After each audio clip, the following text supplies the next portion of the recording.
So we're on top of the Maya pyramid of Bekan. It's an ancient Maya city in the middle of the jungles of Campeche.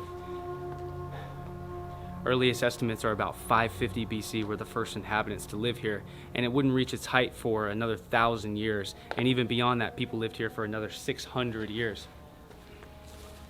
This pyramid and the pyramids surrounding here have some of the greatest architectural art styles found anywhere throughout the ancient Maya world. This is one of the greatest spectacles of the Rio Bec art style. Incredibly intricate architecture.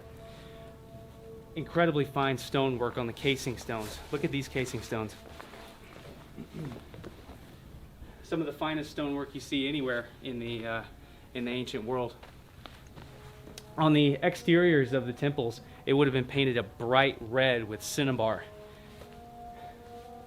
This would have been an immaculate place to be from. What we're standing in right now is very likely the king's courtyard. If you look up here, perhaps right there is a better example. These inner chambers right here have vaulted ceilings, so they would have arched over. It's the same thing over here on this side. But there's no evidence that I can see that the squared off area that we're standing in right now ever had a ceiling. So I'm guessing that this was like an Acropolis garden courtyard in the middle. But over here I'll show you, just like we've seen before, very likely the king's chamber. Come on. So we got a bench, you know, perhaps food would have been made over here, perhaps there would have been a shrine. Up here would have been the king's bed, potentially. He would have had an incredible view of his city. He would have been able to see pyramids all the way around. All of this jungle foliage would have been cleared out. And down here, in the corner of his room. Also, another thing I should point out, notice the trapezoidal pyramids, or the trapezoidal doorways, how the walls lean in on each other. This is something that we see in ancient Peru at the ancient Inca sites. Perhaps evidence that there were merchants coming back and forth between Mesoamerica and South America, trading ideas with each other. It's not commonly accepted that that was happening, but we see little hints of that all throughout the Maya and the Inca world. But the king would have been able to stand up here and address his subjects from above. If you look off into the distance, you can see a pyramid rising just over the canopy. Right now we're going to head inside the chamber that I first saw when we arrived.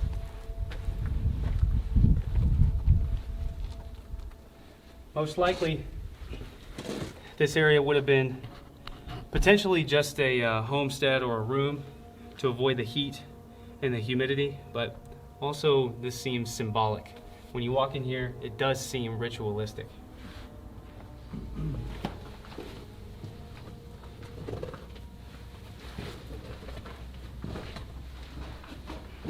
So, definitely a bed or a bench here of some kind. People were certainly coming in here to avoid the heat. These walls, if you show right here, 3.5 feet thick, insulates it, helps keep all of the heat out. It's very hot and humid here right now. As soon as we walk in, I can feel that cool air coming through.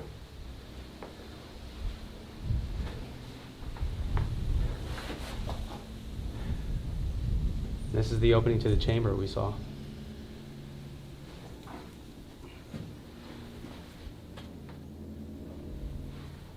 Insanely tall, insanely detailed architecture here. The Rio Bec style is unlike anything seen in the Maya world. The murals are encoded into the walls. The pyramids themselves are scaling almost straight up. It's like having to climb up a pyramid rather than just walk up the steps.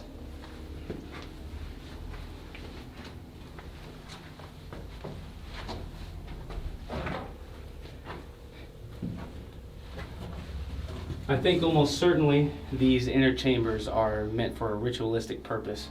Not always do I buy the story that they made these walls so thick and made these dark tunneling labyrinths to resemble Xibalba, the Maya underworld, or to be symbolic of caves. You know, these were scientific people who were very intelligent, and of course when they went inside caves, they knew that big, thick, insulated walls that caves have, of course, provide a cool, cold, damp area to escape the heat. However, here, it's very obvious that rituals are being performed here. I think that, look at this right here on the ground. There are still Maya people here today coming and performing rituals. Probably the bone of a small bird of some kind being sacrificed here. This is 100% evidence that Maya rituals, sacrifices, are still being performed today. Look at all of these bones. Wow. People have been performing sacrificial rituals to the god Chak or Kukulkan in this city for 2,500 years. I can't believe we found these. This is still happening today. Wow. All right, let's continue. So, a royal priest or anybody in the royal family would have ascended out of Xibalba and been in their grand garden. This is amazing. Next thing, I want to take you guys down and show you where all of the high priests, potentially the lords, serving the king living up here would have lived. To do that, we've got to go back down the pyramid's staircases.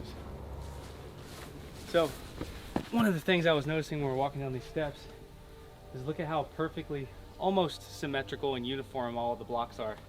A lot of times in the Maya world, the jungle grows so densely over the ruins that, like I've said so many times, the roots grow into the blocks and they rip the blocks apart. And many times they end up looking like this out here, where the casing stones have been pulled apart by the jungle foliage and all you see is the mortar and rubble beneath. But look at this right here. A lot of times the Maya don't get credit because they didn't move megaliths or they didn't usually move big blocks. Well, a lot of times that is a misconception because a lot of the big blocks have been torn apart and they're laying scattered around in the jungle. And over the last several hundred years, Spanish communities come in and they quarry the blocks because they're already carved, quarry the blocks and use them in their cities. But here we see some perfectly preserved blocks. Look at the stone masonry here. This would have all been an extremely vibrant red painted with cinnabar. So this entire pyramid that you're seeing would have been gleaming red with accents of green and blue. We might be able to see some of the red right here. I'm not sure if it shows up on camera, but it could be barely popping through. Let's walk over to this side. Look at this. Excellent stone masonry going down. Huge blocks on the casing stones.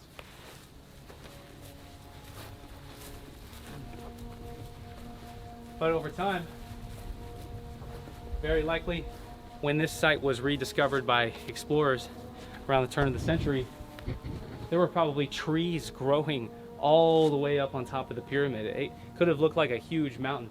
It becomes excavated, the casing stones have been ripped off. I mean, these pyramids have probably been excavated, quarried, and then the foliage has grown over them multiple times in its history.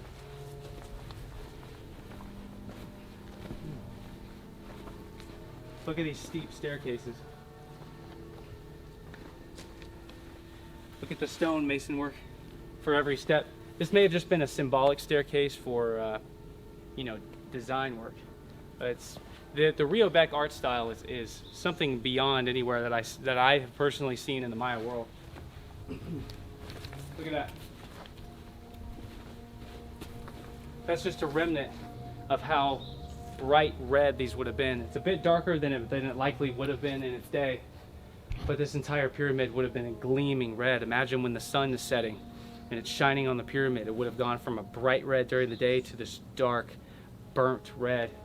You would have had incense and pots sitting up on top of the pyramid, fires lit. It would have been an amazing place to see. Look at these nooks back there. This could be evidence of multi-stage construction. Perhaps This right here was the front of the pyramid at one time. Staircases coming down, another part of the building added on. Check this out.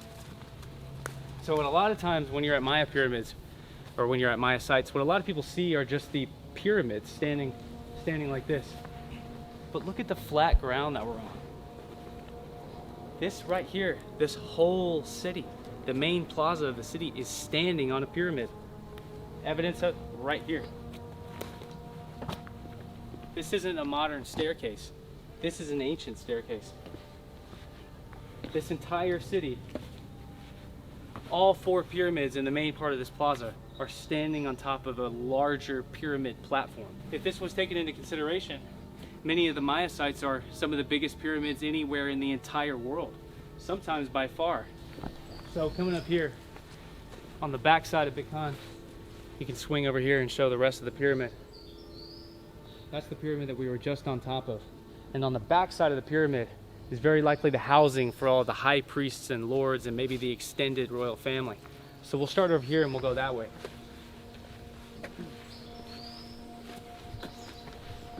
So a lot of the interiors of the buildings, it's not dissimilar to things that we've seen before, but in the Riobec art style, or the architectural style, we have these murals. These are intricate murals that we really don't see as much of, or as much of a prominence of, in many other ancient Maya sites. So in here, this would have been the place of a royal family of some kind, or a high priest, a lord.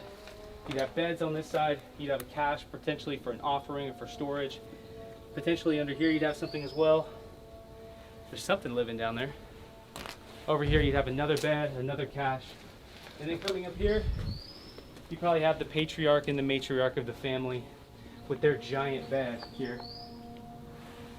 in a cache, potentially for storage or for offerings as well.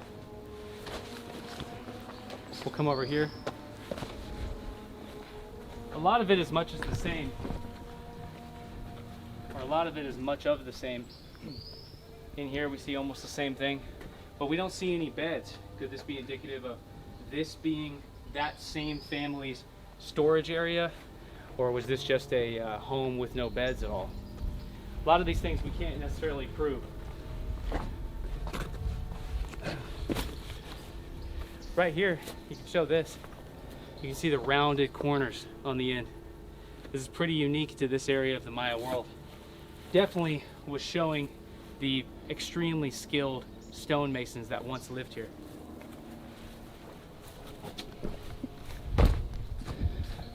One thing that I love about the Riobec art style, architectural style, is all of these ruins have little nooks and crannies. It's not uniform across any site. It's never the same. This is surely indicative of there being some kind of ancient blueprints, ancient, perhaps an architectural guild or an architect's guild. Every site is a little bit different than the other. And this site, above all, I think might be the most complex that I've seen in person thus far. From here we have a triad of chambers. Probably the chambers of the high priest. He would have had the holy family or the royal family living atop the pyramid. Over here on this side we see murals of ancient Maya deities. Very well preserved. This is the precipice of ancient Riobec art style. It's only seen mostly, for the most part, in this area of Campeche. But we see the inspiration of it in other Puka region sites as well. But this would have been the inner chamber of some kind of Maya lord, likely a high priest. You can see, very well preserved is that bright red cinnabar paint that would have coated the entire structure here. Look at the size of these blocks used on the corners. This would have all been stone roofing as well. But over time, very likely at one point in time, this structure was covered over by the jungle. Trees grow down inside the chambers, rip the blocks apart, and the roofs fall through. And then when it's all excavated, the rubble is taken out.